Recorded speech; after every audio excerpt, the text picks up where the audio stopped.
dear friends, welcome to Gallant IAS HEPGEC program for daily revision.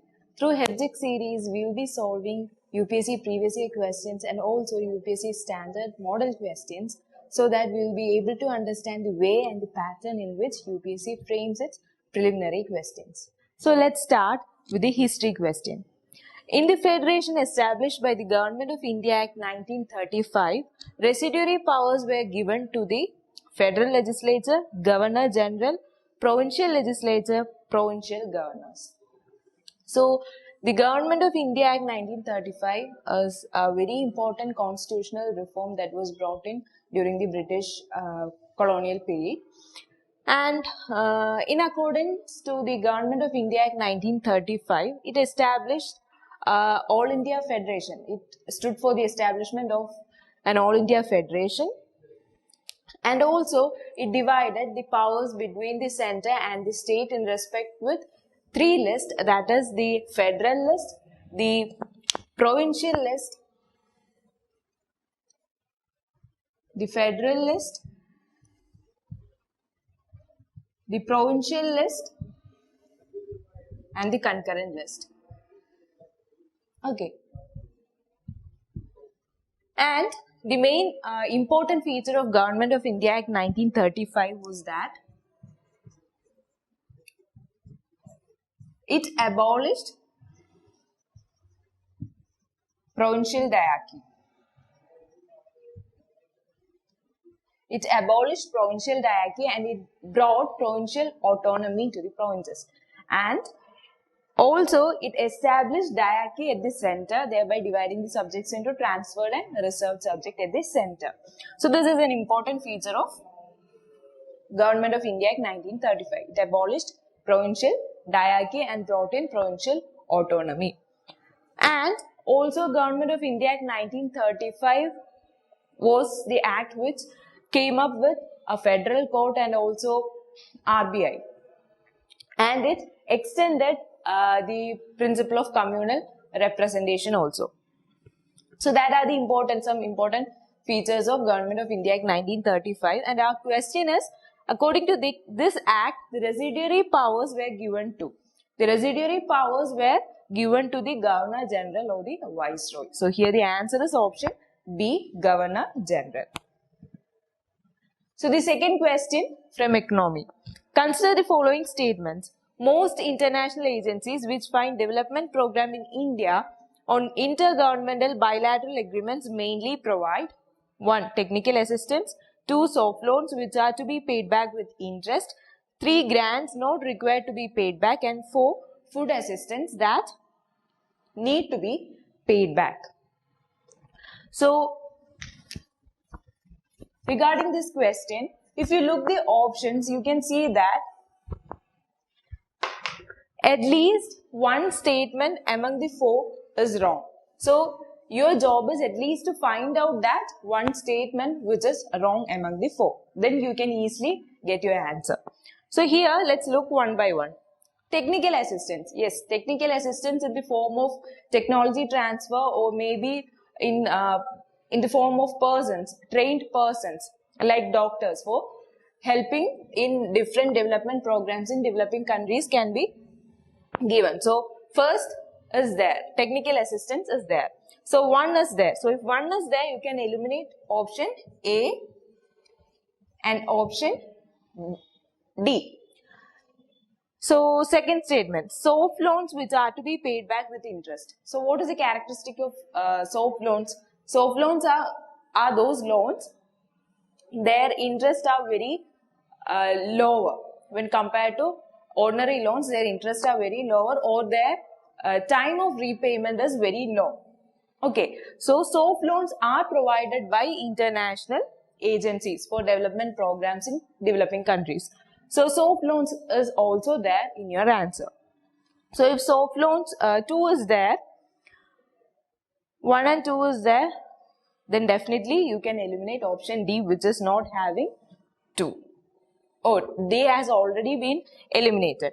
Okay, so moving on to 3. Statement 3. Grants not required to be paid back. So grants are aids, unlike loans, they are not required to be paid back. So grants are also given by international agencies to developing countries through multilateral agencies like World Bank. They provide grants to developing countries for various development programs. So 3 is also there in your answer. So if 3 is there, you can easily eliminate option C. So your answer will be option B. That is 1, 2 and 3. Food assistance is not there because food assistance is given during the time of distress like disasters or hazards. When they are occurring, food assistance is given and it is not to aid the development programs in developing countries. So you can easily eliminate option statement 4, which is food assistance, and also by eliminating 4 you can directly hit the answer, which is B. So here the answer is option B. Polity. Consider the following statements. No criminal proceedings shall be instituted against the governor of a state in any court during his term of office. The emoluments and allowances of the governor of a state shall not be diminished during his term of office. A conventional question from polity. So regarding this, governor is actually immune from his official acts and the legal liabilities associated with his official act, and he cannot be imprisoned or arrested during his term of office even for his personal acts. So here first statement is right. No criminal proceedings shall be instituted against the governor of a state in any court during his term of office. Second statement, the emoluments and allowances of the governor of a state shall not be diminished during his term of office, which is a very direct statement. So second is also right. His emoluments and allowances cannot be diminished during his term of office. So here the answer is option C, both 1 and 2. Fourth question from geography. Westerlies in the southern hemisphere are stronger and persistent than in the northern hemisphere. Why? So we know that winds, when it is blown over the landmass or when it crosses the landmass, its velocity decreases or changes. And since the southern hemisphere is having comparatively lesser landmass when compared to the northern hemisphere, these westerlies are very stronger and persistent in the southern hemisphere than in the northern hemisphere. So here the first statement, southern hemisphere has less landmass as compared to northern hemisphere. Second, Coriolis force is higher in southern hemisphere as compared to northern hemisphere. So Coriolis force is a deflecting force which by which the winds get deflected to their right, towards their right in the northern hemisphere and towards their left in the southern hemisphere. And it is greatest towards the poles, that is towards both the poles they are greater, and at the equator they are very least or nearly zero at the equator. So that is Coriolis force, and Coriolis force has nothing to do with in the southern hemisphere, that is in both northern hemisphere and southern hemisphere they are getting strong. Coriolis force is getting stronger towards the pole. So the second statement with regard to the strength and persistence of westerlies is a wrong statement. So you can eliminate statement 2, and first is right. Yes, southern hemisphere is having less landmass as compared to northern hemisphere, which accounts for its westerlies having stronger and persistent nature in the southern hemisphere. So here the answer is option A, 1 only. Last question from environment. Which of the following statement best describes carbon fertilization? So carbon fertilization is actually a